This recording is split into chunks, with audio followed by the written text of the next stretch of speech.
Here with the Double-A Somerset Patriots, Steven Cusumano joined alongside the Yankees' top pitching prospect, that is Chase Hampton. Chase, first and foremost, great to have you here, and welcome back to Somerset. Thank you. Yeah, it's been awesome. I'm glad to be back. Took me a while to get back, but it's awesome. Well, take me through the whole process. I mean, you were pitching games for Somerset. It's about a year ago now, and then got shut down. You come back out for big league spring training. Take me through what this entire year has been like for you coming through that entire rehab process. Yeah, I mean, it was stressful. It took me a while to really kind of, find my way back, I would say. It's very frustrating coming down with an injury like that, especially coming out of big league camp and, trying to make a name for myself a little bit. But once I kind of just, found the good in it and kind of restarted everything, I found a good routine. I found a good recovery routine as well, so I can stay on top of that each week and, just make sure my body's right each and every day before I go out there and start. And so, I mean, I see it as a blessing in disguise. And I want to ask a little more about big league camp because you had such a great opportunity to learn from a really talented group of coaches, pitchers up there. What was that experience like for you while it was a little bit short-lived? It was awesome. I mean, I get to talk to, Andy Pettit was there. CC Sabathia would have conversations with us. Garrett Cole, a couple times I got to talk to him. I mean, just in general, getting to see Judge, getting to see Soto, just those big name guys. It's really awesome to see how they work and their work ethic. You would see, big leaguers, they have the name for themselves. They're making a lot of money, but working as hard as you. And so it was really cool to see their work ethic and see what it takes to be a big leaguer. And you had your locker set up right around those guys, Garrett Cole and good friends of yours like Will Warren. What was that experience like?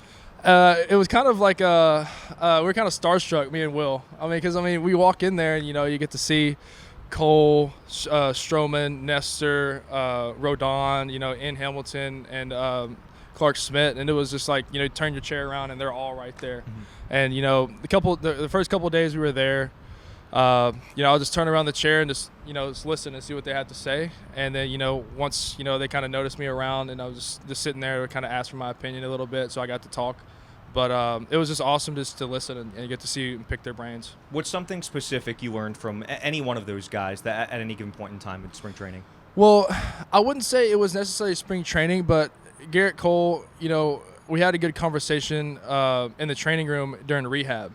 And he asked me, kind of what my thoughts were about throwing strikes more, and simple stuff like that. And he was taking me kind of about his minor league process and what he did and how he became the pitcher he is. And, he was just really big fastball in his minor league years.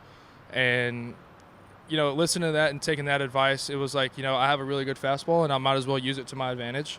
And just throw it in the zone and get it and create as much foul balls and create as much misses as I possibly can and use the big stuff late. And so that was the biggest thing I took from him is just, pound the zone early with the fastball and get ahead and, try to throw as much strikes as possible. And you were also the Yankees' Kevin Wan Award winner for the best pitching prospect in 2023.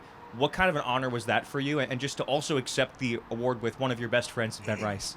It was cool. I wasn't really expecting it. They called me in there and told me I won the award, and I didn't really know anything about it, but once I got to learn a little bit more, I was really honored, and it was pretty cool to get to be honored in front of everybody. It was pretty cool, and my family got to see that.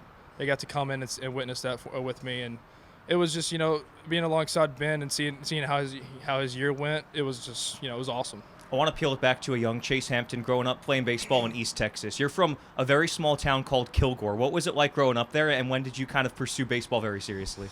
Oh, it's such a small town. Everybody knows everybody. I went to high school. I graduated with 230 kids, so it's a very small school. But I ventured out, and I got to create friends just by the baseball world, around little cities around where I'm from. But it started around 4. I was sitting on the bleachers out in the behind the t-ball field, and my brother's team was shorter man, and so my dad picked me up off the stands and put me in the field, and I started playing ever since then. And I was the youngest kid on the field, and I still am the youngest kid on the field, I feel like. And growing up, you idolized and kind of looked up to Clayton Kershaw as a role model of yours, another guy from central, sort of eastern Texas. When did that kind of start for you, looking up to Kershaw? Yeah, so my dad took us to go see him play. I can't really remember. I think it was Sulphur Springs or something like that. He heard of the name, and he's a big, we're big baseball fans, so we went and watched him. And ever since then, I think I was probably like 5, 6 maybe. The name stuck. I'm a little kid. You hear the name. He's a big name. He's going to stick. And so ever since then, I started watching all of his games, watching his starts, paying attention to what he does, and just like learning his craft and seeing how good of a pitcher he is. And I kind of model a lot of my stuff around him. And in what kind of ways do you model yourself around him? Well, I have a good curveball, and Clayton Kershaw has an amazing, like, Cooperstown curveball, really. Mm-hmm. And so I kind of modeled it after that. I wanted to have a big drop, a big sweep on it. And then also he had a big-time fastball, and so I was just, I was really mesmerized by how he just kind of created tunnels with him. Good fastball up, curveball down, a lot of swing and miss with that. And so in high school, I really worked with that. Well, looking ahead now, you were drafted 2021, and I'd have to imagine 3 years removed from being drafted now, you see some guys from your class, Ben Rice, Will Warren, making big league debuts. It's got to feel a little bit more real. What would it mean to you to get up there and just start, you would think about how hard you work every day, and what would it mean to get up there and contribute to winning ball games for the Yankees one day? It would be awesome. I mean, that's every kid's dream, is to play for in the big leagues, but I mean, being in the New York Yankees organization, it really makes me want to play for the Yankees. I mean, it's such a big organization. I mean, they've been around. They're a dynasty, one of the biggest organizations in the world.